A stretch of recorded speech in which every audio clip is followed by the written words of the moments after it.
Diqqat aholiga ogohlantirish. O'zgidromet agentligi hafta boshidan O'zbekistonning barcha hududlarida harorat pasayishini, 3, 4 va 5 avgust kunlari kuzatiladigan ob-havo ma'lumotini e'lon qildi. Videorolikni o'tkazib yubormasdan oxirigacha ko'ring. Assalomu alaykum hurmatli tomoshabin, kanalimizga xush kelibsiz. Agar kanalda yangi bo'lsangiz obuna bo'lishni, videorolikimizga esa like tugmachasini bosib qo'yishni unutmang. Alloh barchangizdan rozi bo'lsin. Like bosganlar video oxirida 20 ming so'm egasi bo'lasiz. Diqqat qiling. O'zgidromet agentligi 3, 4 va 5 avgust kunlari kuzatiladigan ob-havo haqida ma'lumot berdi. Unga ko'ra, Toshkent shahrida havo kam bulutli bo'ladi. Yog'ingarchilik kutilmaydi. Shamol sharqdan 3-8 metr/sekund tezlikda esadi. 10-12 metr/sekundgacha kuchayishi, ayrim joylarda chang-to'zon bilan kuzatilishi mumkin. Harorat kechalari 23-25 daraja, kunduzi esa 35-37 daraja bo'ladi. Qoraqalpog'iston Respublikasi va Xorazm viloyatida havo biroz bulutli bo'ladi.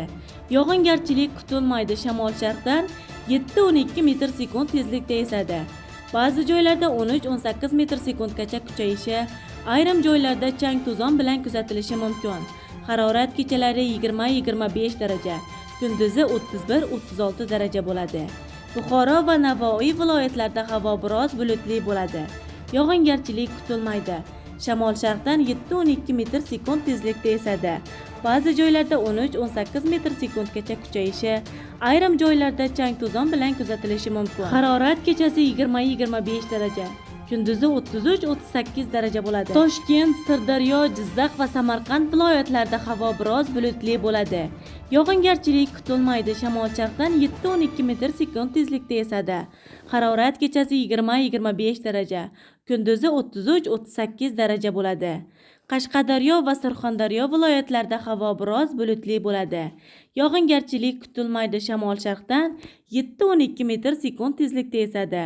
Ba'zi joylarda esa 13-18 metr/sekundgacha kuchayadi. Ayrim joylarda chang-to'zon bilan kuzatiladi.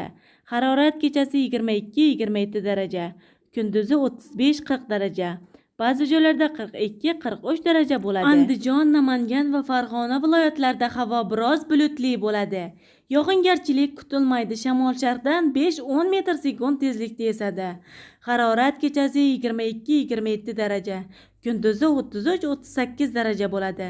Respublikaning tog' oldi va tog'li hududlarida havo biroz bulutli bo'ladi. Ba'zi joylarda o'zgaruvchan bo'ladi. Ayrim joylarda qisqa muddatli yomg'ir yog'ishi, momaqaldiroq bo'lishi mumkin. Shamol sharqdan 7-12 metr/sekund tezlikda esadi. Ba'zi joylarda 13-18 metr/sekundgacha kuchayishi mumkin.